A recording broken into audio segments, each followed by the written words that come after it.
Assalamualaikum warahmatullahi wabarakatuh.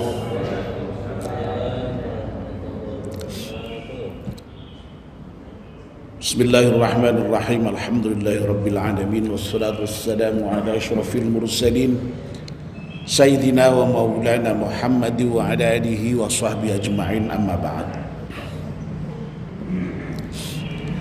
Ibu-ibu, bapak-bapak dan saudara-saudara sekalian, jamaah salat subuh mulia taqwa yang insyaallah dimuliakan dan dirahmati Allah Subhanahu wa taala.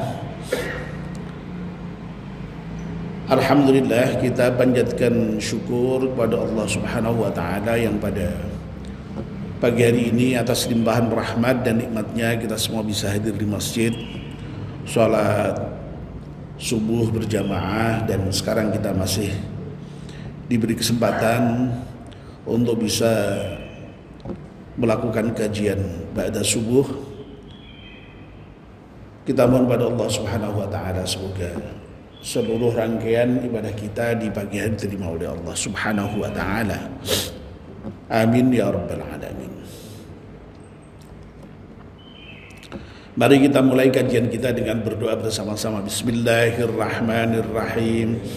Asyhadu an la ilaha illallah wa asyhadu anna Muhammadar Rasulullah. Raditu billahi rabba wa bil islami dina wa bi Muhammadin nabiyya wa rasulah. Rabbi zidni ilman nafi'a warzuqni fahman wa hukma wa alhiqni bis salihin. Amin. Mohon bacaan surat Al-Fatihah sekali untuk pengarang kitab Nasihatul Ibad. Semoga kitab yang kita baca ini bermanfaat untuk kita semuanya. Ala hadiniyah Al-Fatihah. A'udzu billahi minasyaitonir rajim. Bismillahirrahmanirrahim. Alhamdulillahi rabbil alamin. Ar-Rahmanir Rahim. Maliki yaumiddin. Iyyaka na'budu wa iyyaka nasta'in. Ihdinas siratal mustaqim. Siratal ladzina an'amta 'alaihim ghairil maghdubi 'alaihim waladdallin. Amin. Bapak dan ibu-ibu, kita akan melanjutkan kajian kita kitab Nasihatul Ibad. Yang terakhir kemarin kita sudah menyelesaikan makalah yang keempat dari bab rubai. Bab yang isinya 4 poin nasihat. Nah, pagi ini kita akan melanjutkan makalah yang kelima. Langsung saja kita bacakan. Wal maqalatul khamisatu, makalah yang kelima. An Abi Bakrin As-Siddiq. Makalah yang kelima bab rubai ini dari Abu Bakar As-Siddiq radhiyallahu anhu. Semoga Allah meridhai Abu Bakar As-Siddiq. Annahu qala, sungguhnya Abu Bakar As-Siddiq berkata, arba'atun tamamuha bi arba'atin. Tamamus salati bi sajdatayis sahwi.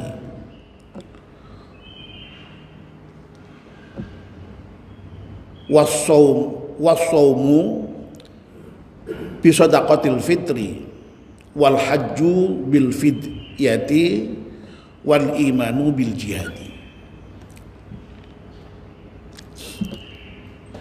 Abu Bakar As-Siddiq menyampaikan bahwa ada 4 hal yang sempurnanya 4 hal itu karena 4 hal yang lain. Ya. Berarti kalau tidak disempurnakan dengan yang 4 yang lain itu ya kurang sempurna. Ya. Yang pertama, tamamus sholati bisa datayis sahwi. Ya. Sempurnanya sholat dengan 2 sujud sahwi. Wasomu bisodaqatil fitri. Yang kedua, sempurnanya puasa itu dengan sedekah fitrah atau zakat fitrah. Lalu yang ketiga, wa tamamul haji bil fidyati, sempurnanya haji itu dengan fidyah, atau kita sering menyebutnya dengan dam gitu ya. Wa tamamul imami wal imanu, maksudnya wal imanu bil jihadi, dan yang keempat sempurnanya iman dengan jihad. Mari empat hal yang disampaikan oleh Abu Bakar As-Siddiq ini kita kaji lebih lanjut ya. Pagi ini kita akan membahas poin yang pertama dulu ya. Dan dalam poin yang pertama ini mengenai sempurnanya sholat dengan sujud sahwi ini, Imam Nawawi memberikan penjelasan yang cukup panjang. Nah, nanti kita baca. Jadi saya ulangi ya.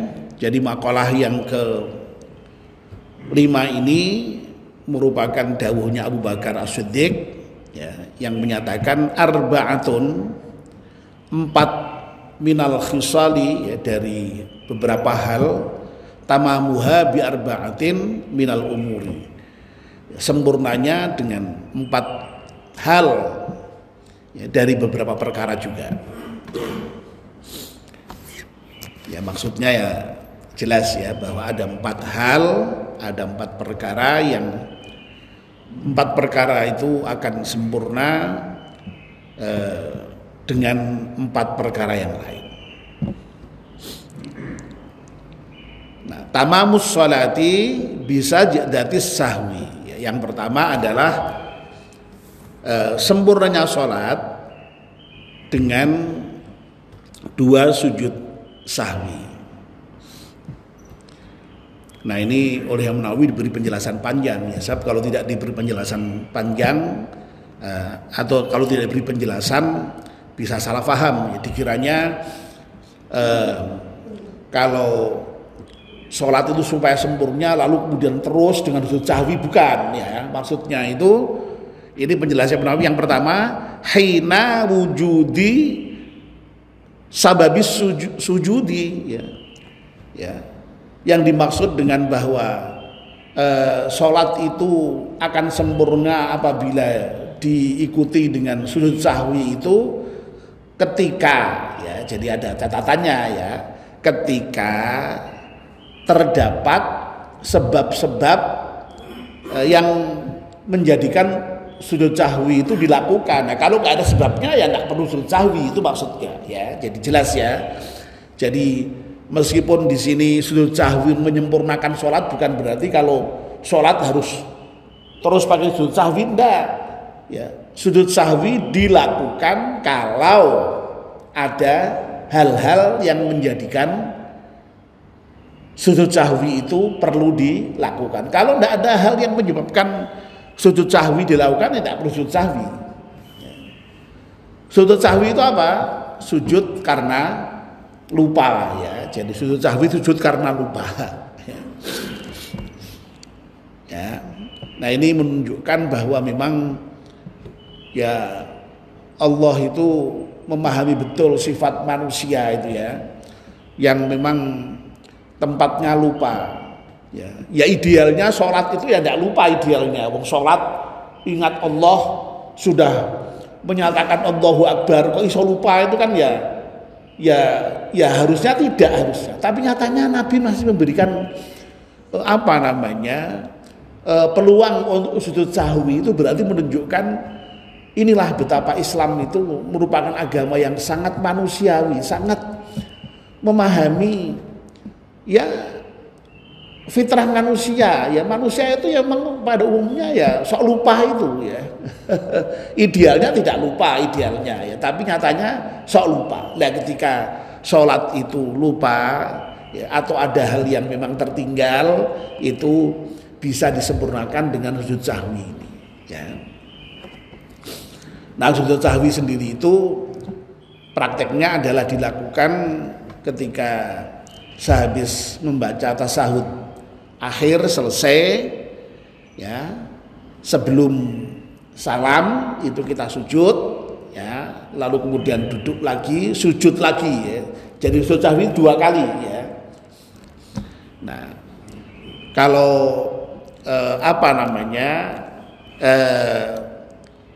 yang dituntunkan, ya, doa yang dibaca subhana man la yanamu wa la yashu, ya. Ya, tapi kalau tidak bisa, ya, yang penting itu sujudnya bukan bacaannya, ya.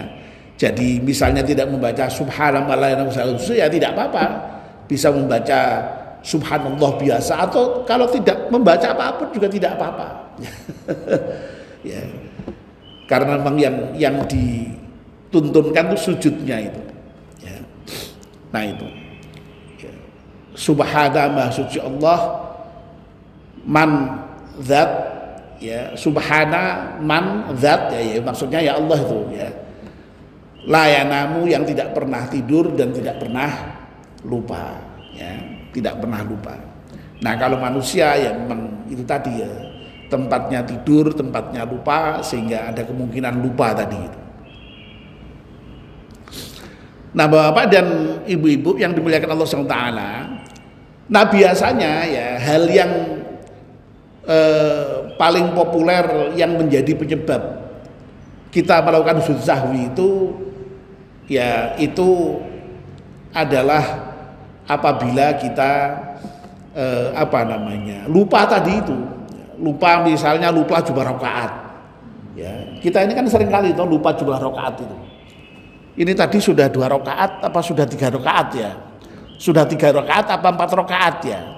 Nah, kalau kita ragu mengenai jumlah rakaat itu berapa, itu pastikan jumlah yang terkecil, ya.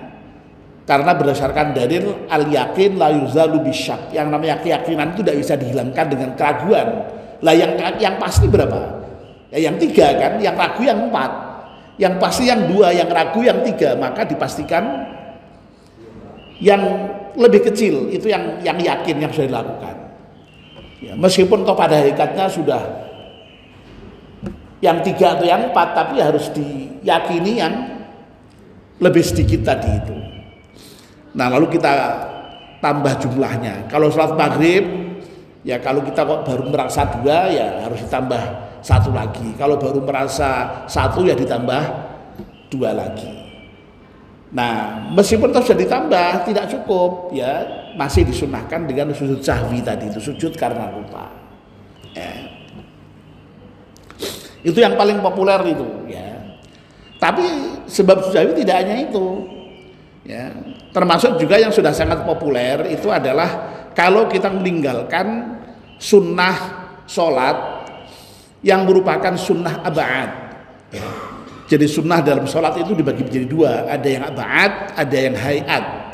Kalau yang ab'ad itu yang penting-penting, kalau yang hayat itu yang tidak begitu penting. Nah yang penting itu yang kemudian kalau ditinggalkan disunnahkan membaca sujud sahwi itu. Misalnya tidak duduk tahiyat awal. Tahiyat awal itu tidak rukun gitu, ya. Nah, karena tidak rukun sebenarnya boleh tidak tahiyat awal itu. Tapi kalau kita niatnya tahiyat awal tapi kok lupa, nah, kita melakukan sujud sahwi, ya. Apalagi surat apa yang lain itu. Surat apa yang lain itu misalnya kalau dalam mazhab Syafi'iyah membaca kunut itu. Membaca kunut itu surat ab'ad itu, surat yang sangat penting. Kalau kita lupa, kita disunahkan membaca lagi, melakukan sujud sahwi, ya, begitu. Tapi karena sifatnya sunnah, kalau kita niat tidak melakukannya tidak apa-apa. Tapi kalau kita niat melakukan tapi kok lupa, kita disunahkan melakukan sujud sahwi tadi. Itu yang penting, yang sunnah yang penting-penting, ya. Nah, tapi kalau sunnah yang hayat, misalnya tidak membaca subhanallah, tidak membaca kabiro, itu tidak perlu itu, karena itu hanya merupakan sunnah hayat. Tidak mengangkat tangan ketika takbir selain takbiratul ihram itu sunnah hayat itu, ya. itu tidak perlu sujud sahwi. Tapi kalau sunnah ab'ad perlu dilakukan sujud sahwi. Ya. Nah itu yang populer ya. Nah yang disampaikan oleh Imam Nawawi di sini ini di dalam kitab Nasolibat ini adalah sebab-sebab yang begitu kurang populer ya. Nanti kita baca, nanti kan kita mungkin kaget ya, kayak gitu aja kok dibahas dalam fikih ya begitu ya. Kurang populer ya, tapi itu menjadi babnya sujud sahwi ya. Apa itu ya yang menjadi sebab sujud sahwi tadi itu? Nah, Imam Nawawi memberikan penjelasan panjang begini.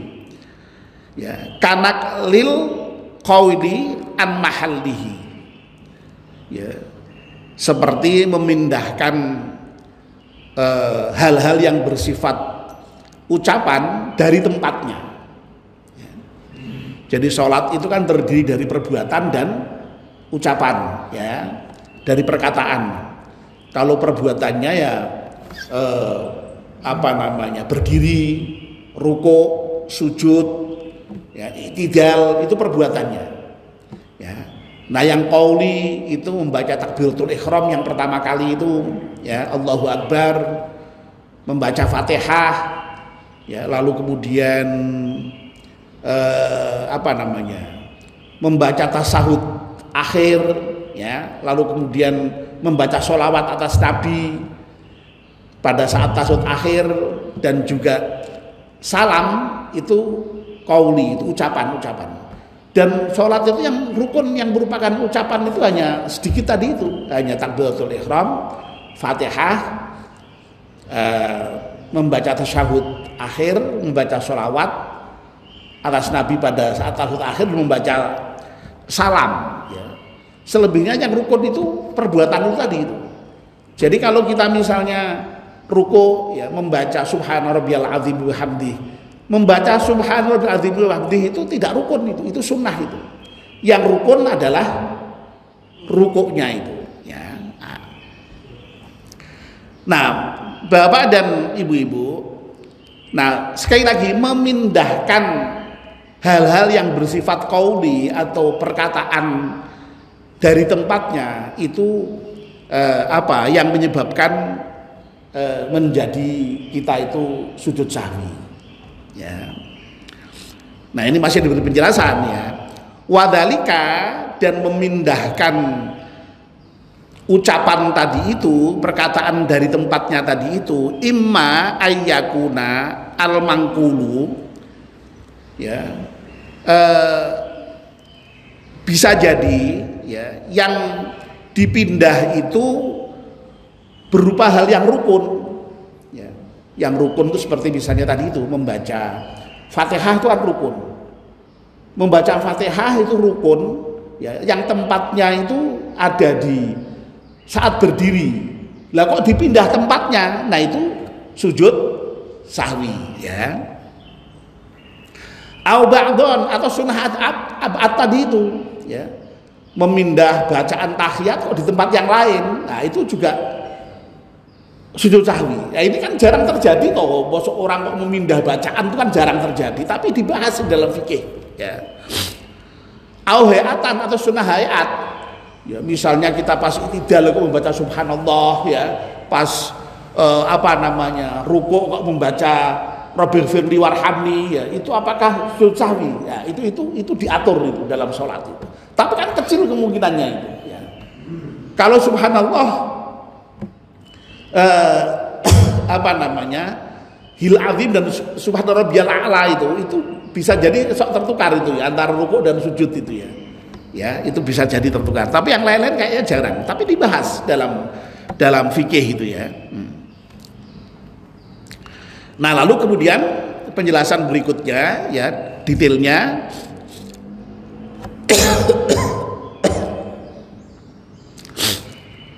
farruknu yasjudu dinaklihi mutlaqan.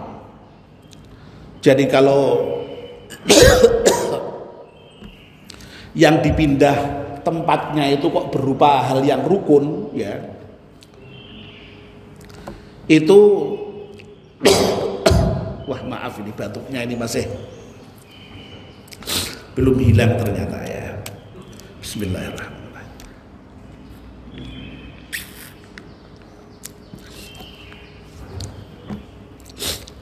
Jadi kalau yang dipindah itu rukun ya, maka disitulah menjadi sebab orang sujud sahwi ya, karena memindahkan tadi itu mutlakon, secara mutlak. Jadi berarti harus ya, jadi kalau misalnya Fatihah karena lupa kok dibaca pada saat rukuk misalnya ya, tapi kan itu jarang terjadi ya, itu ya jarang terjadi, tapi itu menjadi penyebab sujud sahwi ya.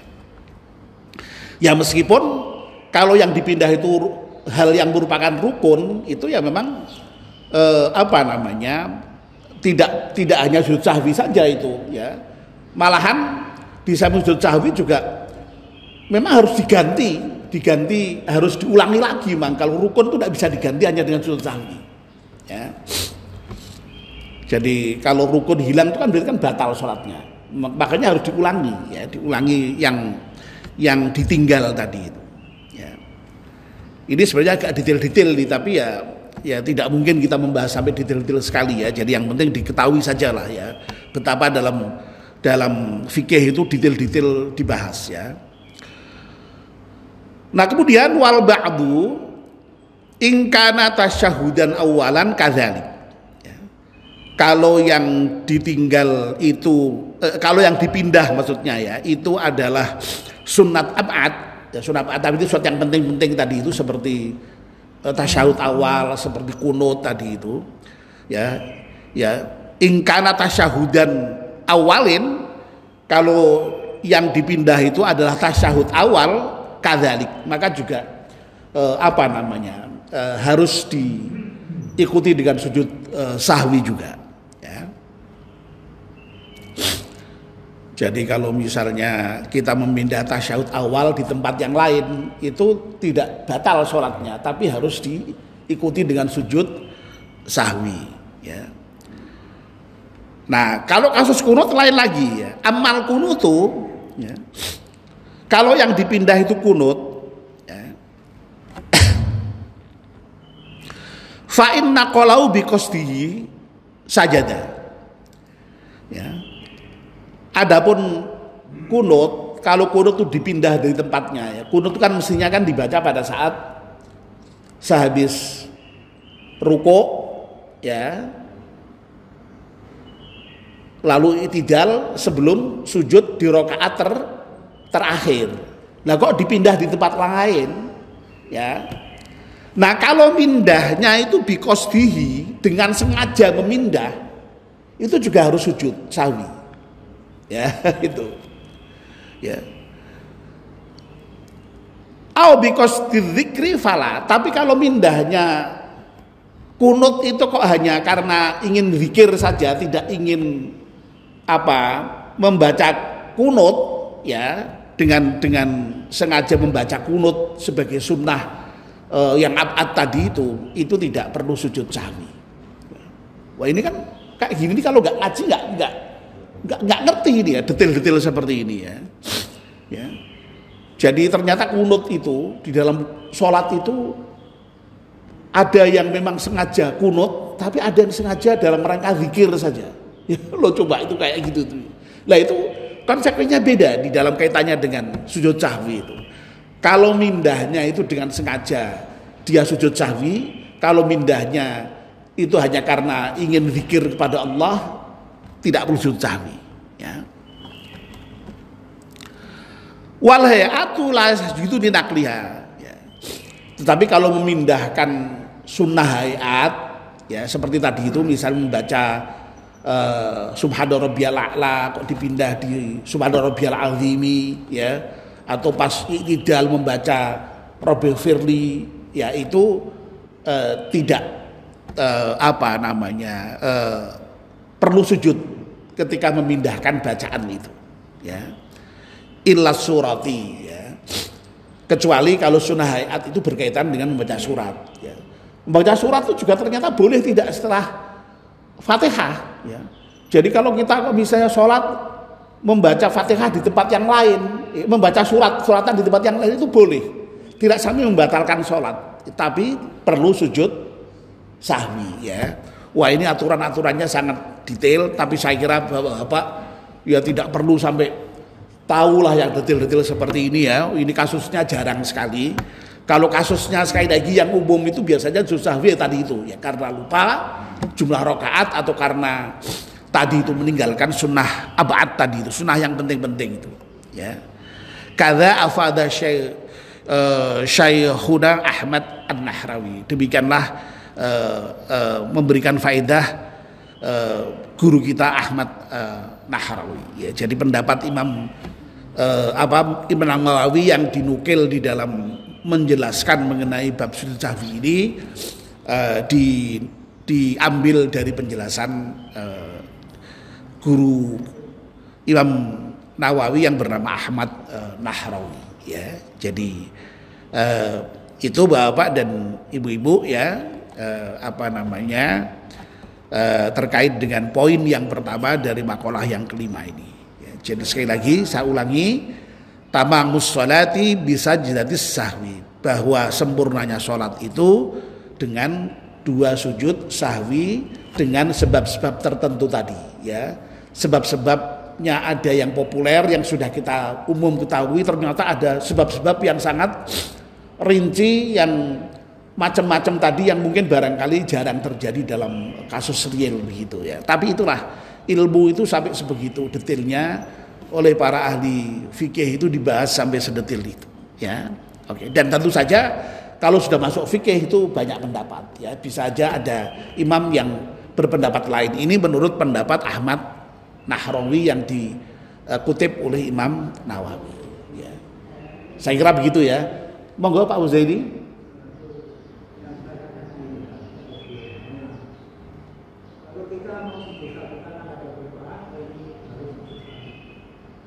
Setelah salam lupa sudah salam karena banyak orang tua kan Iya. mestinya ditaati dulu baru salam.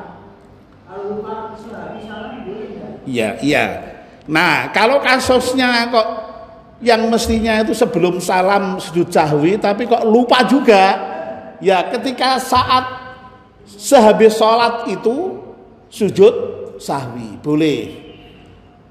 Tapi kadang-kadang bersalam pun juga masih lupa lagi ya, tidak apa-apa ya, wong itu sifatnya sunnah ya. Jadi tidak sampai kemudian membatalkan sholat yang perlu diulang sholatnya, tidak perlu ya. Jadi tidak perlu mengulang sholatnya ya. Jadi kalau memang lupa ya, wong namanya lupa itu bisa bertumpuk-tumpuk ya.